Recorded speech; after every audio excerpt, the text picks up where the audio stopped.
Hey guys, look, I'm a full-time affiliate marketer and internet marketer. I've been doing this full-time since 2015.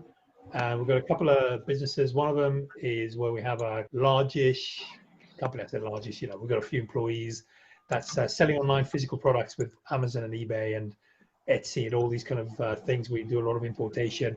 But what we're going to talk about today was more the other side of the business where we do affiliate marketing. So we create digital products, we launch them, and also we promote them to our list, to our YouTube subscribers and so on. So it's really kind of two sides of the business.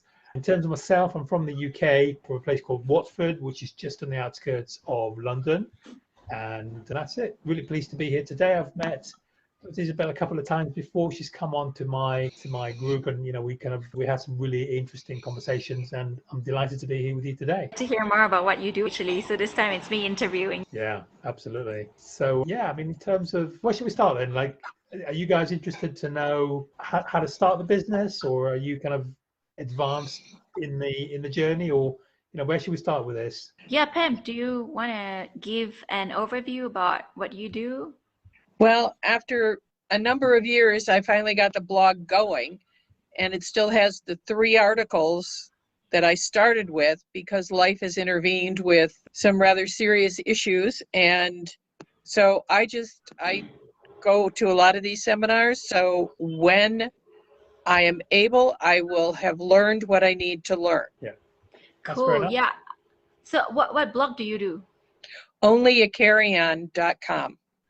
Only a carry-on. So it's about travel as well. That's very cool. Yeah, I think maybe you can give us an overview about affiliate marketing and how it works, and how do publishers, bloggers, for example, start earning commissions from working or partnering with partners like you? Yeah, no, it's a good question. So I guess it's all about building an audience, and I think you're a really good example of doing that. You've really carved a niche for yourself, kind of traveling and being a true digital nomad. And I think it's all about finding the unique voice. Now, let me just say from the outset, I'm not a blogger. I've tried my hand at blogging, but I just wanted more than that. So I don't know if we can share screens here. I just want to show you a couple of products, can we? I never actually did blogging myself as such, because I just found it to be really competitive, and I wasn't fortunate to be like you, where you're kind of very unique. You got a really, as I said, kind of well-defined market niche, digital nomading, and kind of traveling around the world. It's an amazing thing. But I wanted something that would be more suitable to my personality. So I came up with being a product vendor. So what I do is I come up with these digital products, which is about my business, teaching people how to make money, or we come up with different software, which I'm happy to show you. But I come up with basically 2 of these every month. So let me just show you a screen here of the last 2 that I've had, and I'm going to show you how the psychology and how they pan out. Can you see my screen? Yes. So this is a marketplace. It's called Warrior Plus. What Warrior Plus does anyone here know Warrior Plus? Okay. So Warrior Plus is a place that meets up between affiliates, marketers, and product vendors like myself.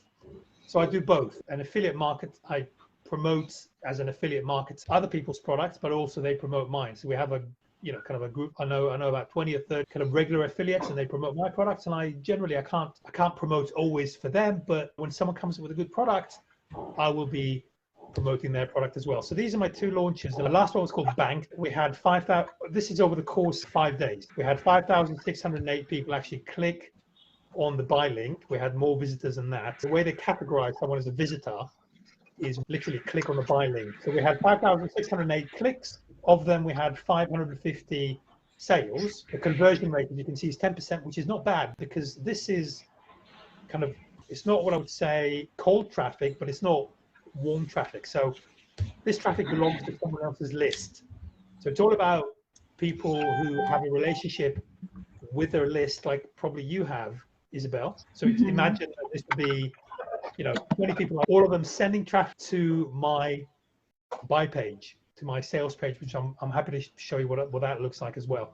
Anyway, we had 550 sales, conversion rate of 10%. Visitor value means every person who's hit the page, on average, we made $2.61. So if we had 10,000, we would have made $26,000. But as it turns out, we made $14,645 during the course of those 5 days. Wow. yeah, it's not bad. And bearing in mind that I do 2 of them every month. This is another one here we've got, which is about building a kind of we had a software which is about build, or we still have a software. The reason we call it Scooply is because it's a news website, so it builds news related websites. So again, you can see the conversion was a lot bigger, it was 17%, and the visitor value was better, $4.44, so literally twice. Unfortunately, we didn't have as much traffic. Had we had the same amount of traffic, we would have made double the money. So it's about learning how to convert, building relationship with affiliates, and doing it regularly. So that's one thing I do. The other thing is I do the reverse of what you can see. So one of the guys who sends my traffic to these pages, and I make money like that. The other thing I do is coaching about how to do it. And fourthly is I still to this day provide services to people who come to me and they say, hey, can you advise us about what does a funnel should look like, or what do the sales pages look like? So I do these kind of advisory services for people who want to be kind of launching, or they want to be getting their business. So yeah. Sorry, Pam, do you mind putting mute, because I think there's some static noise coming from your side? But yeah, feel free to. We will have a Q&A at the end, so feel free to ask questions if you have any. At the end of it. So yeah, you've really talked about some really golden points. Like you mentioned, first is getting traffic, and then converting that traffic, and then building relationships, and then repeating this process, right? So maybe we can first touch on where do you get this traffic from? Like what is the process that you go through to get such traffic? Yeah, so this traffic comes from affiliates. So let's say you were my affiliate. Let's say Pam was my affiliate.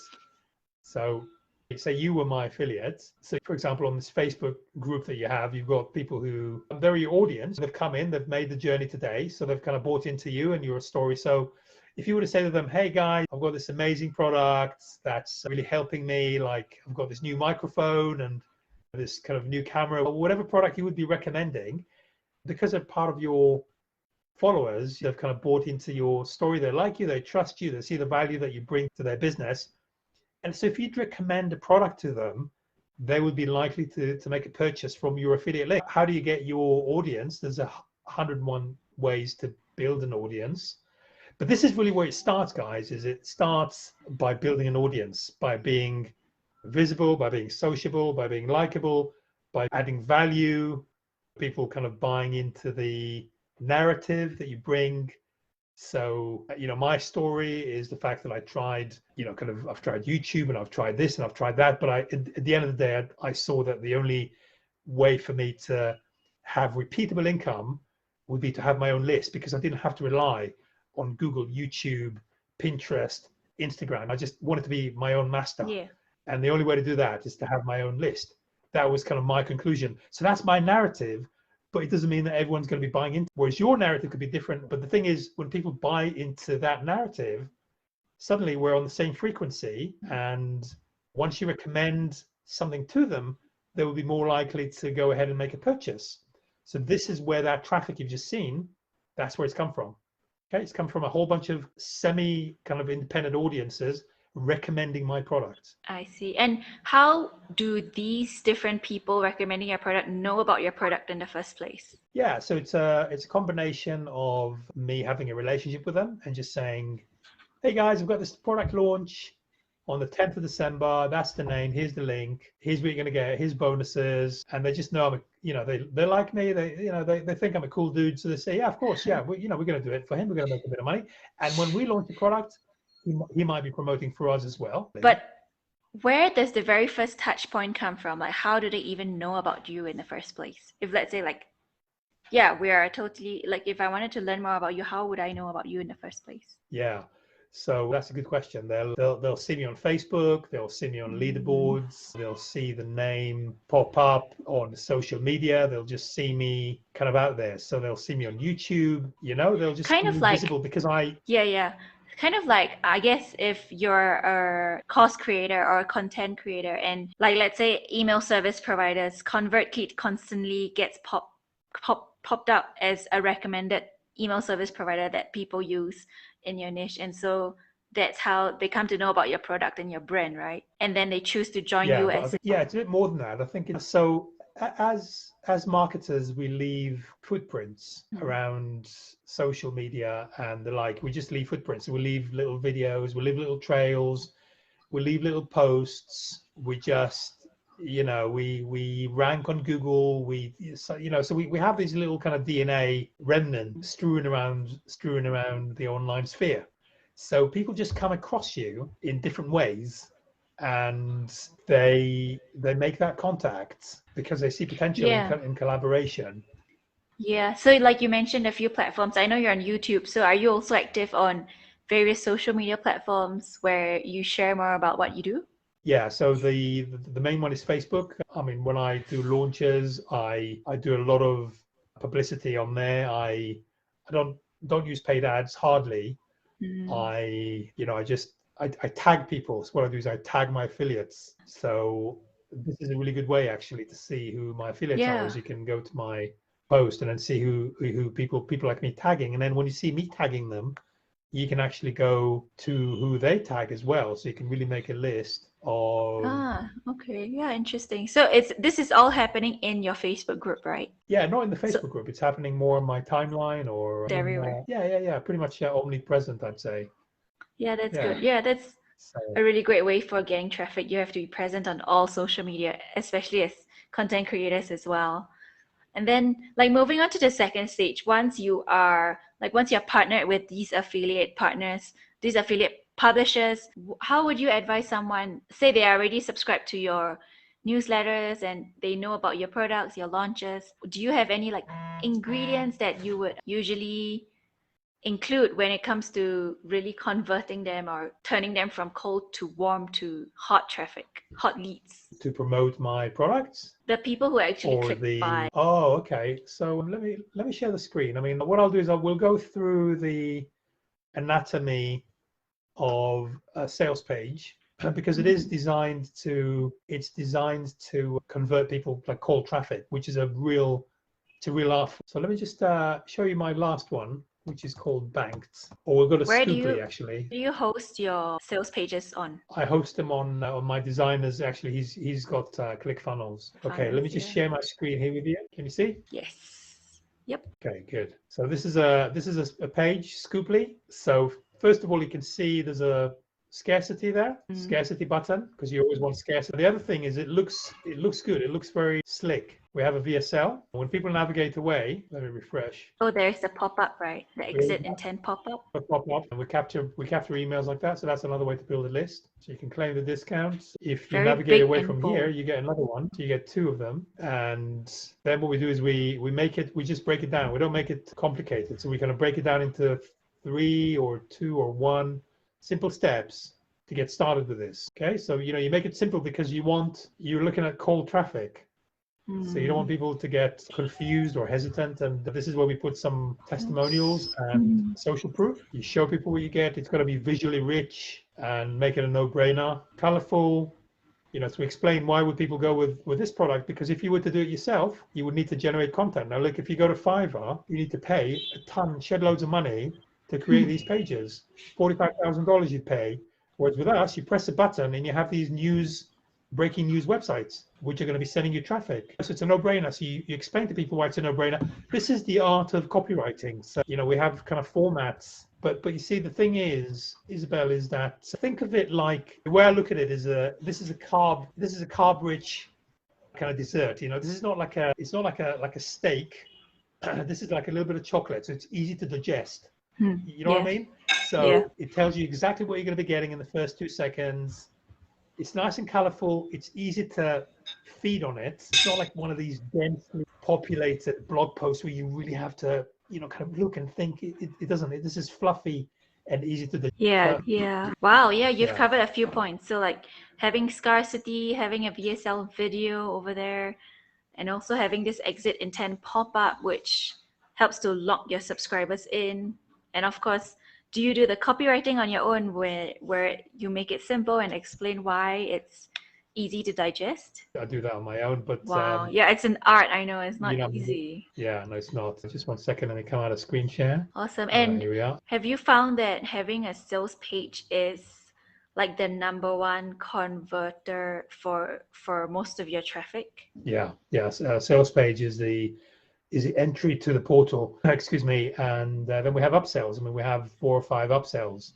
So when people buy, they're presented with an upsell. So that really pushes up the value of the purchase. And this is why you Yeah. have do you remember we saw EPCs, the earning per click, because the more that all feeds into the earning per click. So if someone just buys the front end for $17, your earning per click can be very low. But if they buy $17 and then they buy 27, 37, 47, that's still all considered to be the one click, because the takes account of the initial interaction. They look at the one click that you had when you enter the portal, and then it just adds all the additional earnings onto that initial click.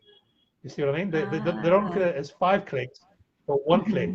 So this is why when affiliates look at your stats, and you suddenly you have $4 or $5 on EPC, they know they're going to be making by promoting. So this is why you need to be converting, because if you don't convert, you're dead. Like, people are not going to touch this.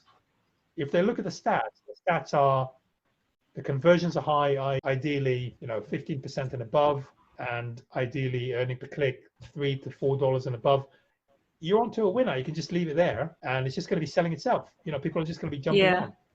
So Yeah, that's one way to look at it. That's cool. With regards to, like you mentioned, having good metrics will attract people to promote your products for. Do you do anything else to kind of encourage your affiliate partners to promote your product each time there is a launch? yeah, so we give away bonuses that they can give away to their audience. So we would give them about maybe 10, 20 different bonuses, like different old software that we launched in the past, or even PLR products.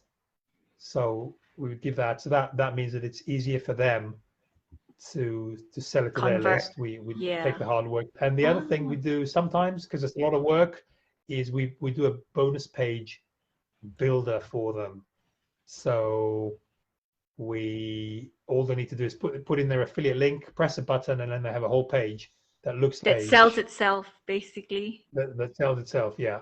So that's one thing. We have prizes as well. We give away prize money so that's kind of to create a bit of contest, a giveaway competition sort of thing. Ooh, wow. Yeah, and that gives me another reason to. The contest is aimed for the biggest affiliate partner, or is it to the people who buy your products? No, they're for the affiliates. So yeah, we usually have a speed contest the first 48 hours, and we have a midterm contest, and we have an ending something. Usually it's if you make 10 sales you get $50, or you make 20 sales you get $100. So sometimes we increase their commission. So it's very much a living, breathing thing. We don't just leave them for 5 days untouched. In fact, I reach out to them every day. I tell them about what's going on. So you always need to be hustling and prospecting and creating a buzz and doing videos. You really need to be on top of them. And to be doing this kind of thing twice a month, it's almost like a full-time job. So I don't want to tell anyone. I don't want to give you any kind of ideas that it's easy, because it's not. But then for me now, it's automated. I mean, my assistant does a lot of work for me. So you mentioned having really close communications with your affiliate partners. Is this mostly through Facebook Messenger as well, or do you send out emails? Or no, it's Facebook Messenger. It's Skype, and also I have an email list of different JVs, because what we do is we have a JV page, and when they join, when they go there, they can actually kind of opt in to receive. So once that happens, they get added to my list, and then I can write to them about different things that are taking place with regards to the launch, competitions, leaderboards, all that kind of thing. Yeah. Wow. So you must have like quite a breadth of all the different affiliate partners doing their own thing to convert and make the sale for you. So I was wondering, like, out of all these different affiliate partners that you have, and you knowing who the top affiliate people are, what can you like summarize? What are the top ways that they do that helps to convert, or like helps to convince their audience? Is it through? I mean, I'm sure it's more than just them, like just them showing the sales page to their audience, right? Is there any other particular tactics that they do that helps to drive the sale? Yeah, look, there's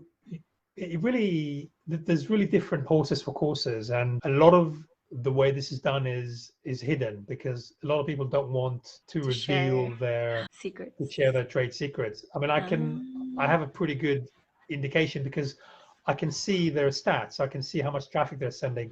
You get people who are very good at ranking videos, for example, on YouTube. But the problem you have with that is the traffic is rather limited because you want people to be searching for that specific product. So, for example, banked, Yeah. running searches on Google and YouTube for banked review. Only a fraction of people are going to be running those searches. The super affiliates seem to have huge lists. Having a list really is by far the most potent of generating on-demand traffic, unless they can buy the traffic. But then when you buy the traffic, it's going to be very cold. So I mean, Yeah. sometimes you see that. You see people sending you a huge amount of traffic. It converts very low. Sometimes you see people sending you massive amount of traffic and it converts reasonably high, like, maybe 5%. And they do this day in, day out. So my best guess is that they do have substantial lists. I think that's a common denominator for the super affiliates is they build it, they do it through product launching, they get people to opt in through ads. It's a combination of things. They just do everything. Some of these guys are just scaling their business to massive. This affiliate marketing, what you've seen there on my screen is small in comparison to, I mean, people make millions out of it. And the way they do it is just scaling up to the moon. And they have hundreds of thousands on their lists. I don't quite know how, exactly how everyone does it, but I can just see the traffic come through. Yeah. Yeah, that's cool. Yeah, because I think a lot of like publishers, like bloggers like ourselves, we can place lots of Amazon links. We can place a lot of different, like I'm in the travel field, I can place different travel partners links. But the problem with that is it's really like sending traffic and really convincing finding the key ingredient to convince your reader to purchase it. So that's why I was wondering, like from your point of view as the product that is being promoted itself, like whether what all these people, like you are able to sift through the successful people who have managed to drive the sale for you and then maybe pick their brain a bit. So that was That's what you mean. interesting I to see what you mean. So hear. how do you actually get people to buy is really the question. Yeah. Okay. Yeah. So I think I have the answer to that. So when someone joins your list, there's a honeymoon period. So for the first couple of weeks, they're really kind of into you. They look at everything you do. They read everything you do. They just gobble up all the content that you produce. Yeah. And this is when they go ahead and make the purchase, because after that, it's a bit like listening to your favorite song. So in the beginning, you think it's amazing. 2 weeks later, you've listened to it 10 times. Still an amazing song, but you're a little bit fed up of it. And it's the same with affiliate marketing. That honeymoon period is when people buy a lot. And this is why it's good to always be replenishing your list all the time and getting rid of the ones who aren't really engaged, Inactive. which is also good. Yeah. So unfortunately, there's no easy answer to that. You need to be replenishing the list all the time. And when you get people in that susceptible, that very excitatory phase, which is the first couple of weeks or maybe first month, this is when they're going to be purchasing. And if they like you, they're going to be purchasing everything that you put in front of them because they think that you are the next big thing. They think that you are super cool, right? So they're going to be buying from you. But then some of them might not be taking action. So they might be buying something from you and they might be sitting there on their backsides, not taking action. And then they might think, I bought something and it didn't work, so I'm not going to buy again, whatever. But that's not your fault. It's because I haven't really followed through. But the point is that you get this. So some people are going to buy stuff from you and you've delivered what you said you were going to do, and they're going to be still into you and they're going to be buying again and again and again. And that's fine. Some people aren't. But the point is that to answer your question, it's always important to be replenishing your list continuously. Yeah. Zach has a question. He's raising his hands. Feel free to speak. How to do it via chat like I can on a laptop, and it's got some technical issues going on unrelated to this. So forgive just having the hand straight up. It's a good way. My question here is, I'm hearing this is more of an active versus a passive thing, which in and of itself always seems to be a good thing. You kind of want to know how to interact with your potential customers and who is engaged. But I'm also thinking from a standpoint of somebody who is trying to do this in their spare time, or maybe they know that they've got a peak season and they just like a roofer in summer, but then they're talking about roofing materials and maybe some do-it-yourself home repair, and that's what their main attraction is and driving the affiliate that's related to that. Is this something that you could see not being a day-to-day upkeep, but something that you do actively manage, but you know you're going to kind of step back for like a 3-month period, a year, or a 4-month period, then 2 months on, and then still be able to manage? Obviously, earnings and engagement are going to be different with that approach. I do recognize that that would be lower compared to something more hands-on, but I also imagine there's a certain point where if you just kind of let go, it spirals. Yeah. I hope that made sense. It does. So looking at the roofing, is that a good example to say roofing business? Work on a cruise ship where your internet, you know, is kind of hit and miss for 4 months, but then you're 2 months off, you're building the presence. So either of those I could see probably being the good examples. But the idea being something that you know is going to have a hot season where you just kind of got to step back for the day job. And it may wind up leading to content down the road, but it's that disparity between goal A and goal B. Yeah, absolutely. So I would say 2 things to that. The first one is to be creating content to do with whichever niche, and then rely on that content to be found. There's a couple of, I think Isabel's probably more qualified than me because she's the SEO expert, but generally there's a couple of things that I would do. I would go pretty long tail. So I would go really deep into sub niches, do a bit of research, and then create content that adds just massive amount of value. So in the case of a roofing example, how to avoid having moss, a certain, brown moss, brown Canadian moss on a roof, right? That's pretty darn long, but there might be 100 people searching for that every month. So that's a chance to dominate that sub niche and maybe make some, and then that unfortunately needs to be replicated again and again. And that's probably as passive as it can be because it just sits there and gets found. And I'm still getting, I've got, I can't remember how many videos, I've got thousands of videos. I've got 1.2 million views so far, and I'm still getting kind of odd sales here and there, coming passively through YouTube, and I don't do anything on Google because I just struggle with them. But I'm sure Isabel can I'm sure she's doing really well. I saw. So that's one thing. The other thing, which is more kind of bursty, just push button and boosh, this kind of burst of traffic comes through, which you can't have with YouTube unless you go into ads. It's a different topic, is to build your list. So how do we do this? We have a lead capture below the content, and then we give them bonuses if they join. I mean, I'm sure you know all of this, or possibly we do these kind of products that I do, launching products, and you can do that in different marketplaces. So there's one called ClickBank, which you may be familiar with. And if there's a real hazard, if roofing, for example, there's something that would resonate with people, like maybe they're worried about the installation or something. Yeah, I don't know roofing that well, but obviously to create a product, we need to know. This might be the better example there. Roofing might have been a little too narrow, but I was trying to also picture the schedule where you've got a summer season and you got to get through it because fall, Canadian winter, and spring, like you can do whatever. Yeah. But you're not going to be glued to it. Yeah, no, I was just using roofing as a niche example more than, I see what you mean.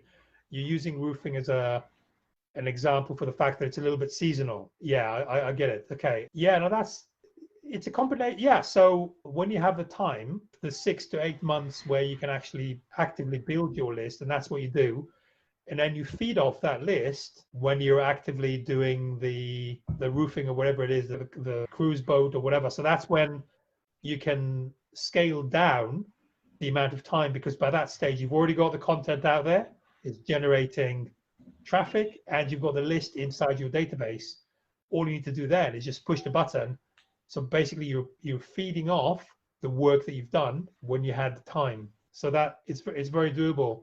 And again, I think Isabel is a really good example of that because she's traveling a lot. And, you know, if you think about it, there must be a lot of dead time where you're on the train, on the plane, on the boat, where you can't work. So, you know, what she does is things like today, getting content out there. People are going to see this. And, you know, when she's on the plane, they're still going to be seeing it, right? But when she lands, she can just reach out to the people who have joined the audience, and then she could be selling to them. So it's an example of, you know, kind of having lean times and versus the kind of active periods. No worries. Yeah, I mean, I heard you mention something about marketplaces. Maybe you can elaborate a little bit on it because I think we're a bit new to it. Is there a place where you list your products and anybody who's on that marketplace can pick it up and choose to promote? That's doable, but it is going to be rather competitive. So it's better to have relationships, but it wouldn't hurt to put it on there. Let me just share my screen with you again and give you the marketplaces. So the first one is called Warrior Plus, and then we have ClickBank, and we have JV Zoo. So these are the big ones, and I, you know, personally.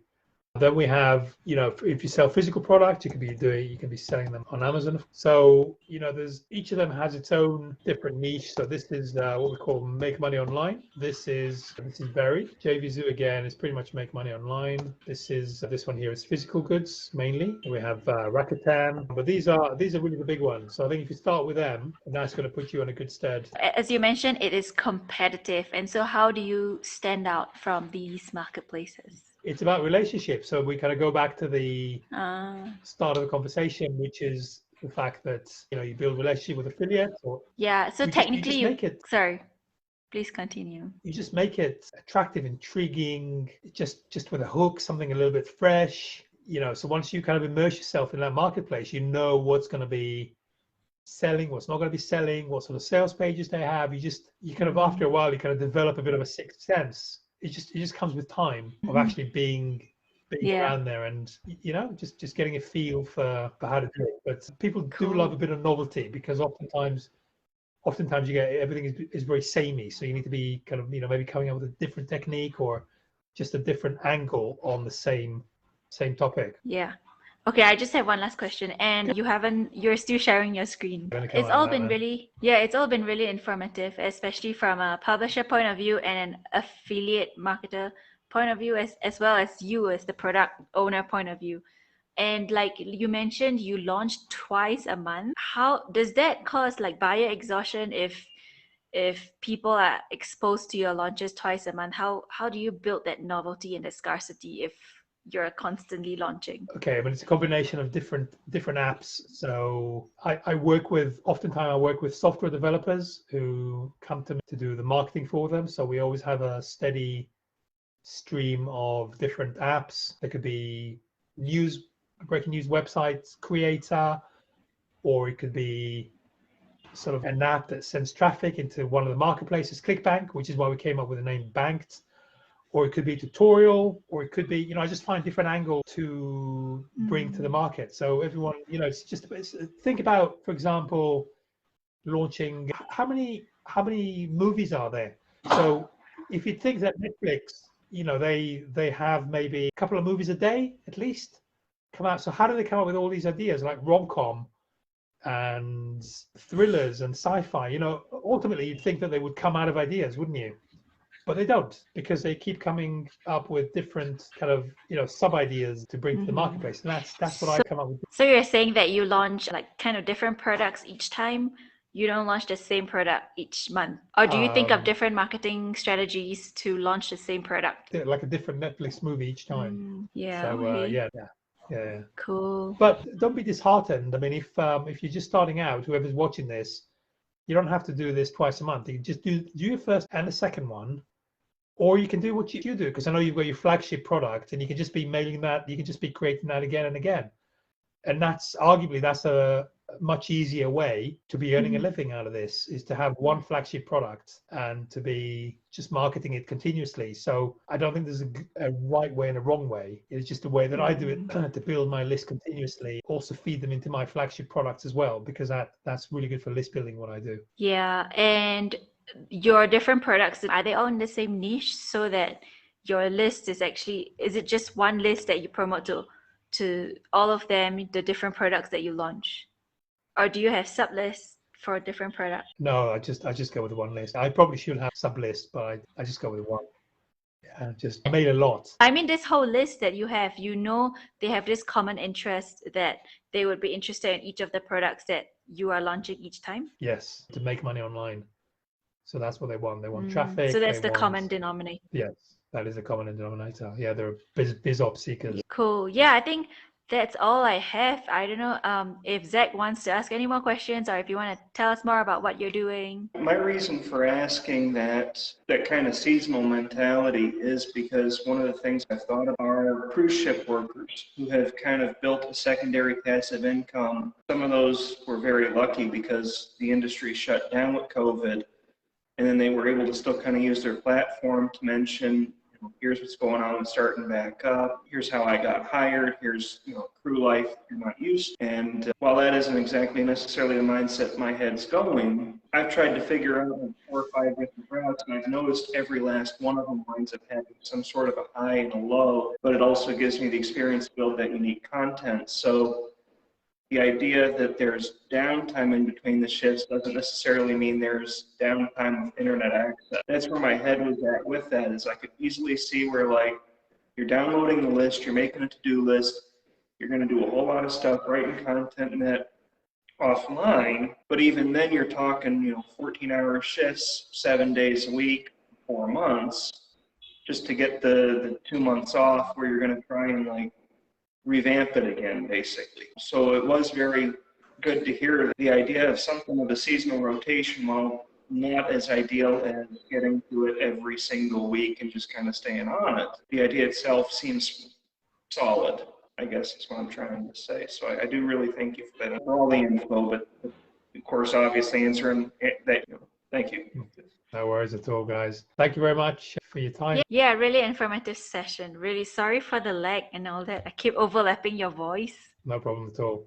Have a great time in Peru. Yeah, awesome. And, Take care. yeah, See you guys hopefully in the next expert session as well. Cheers. Bye. Bye.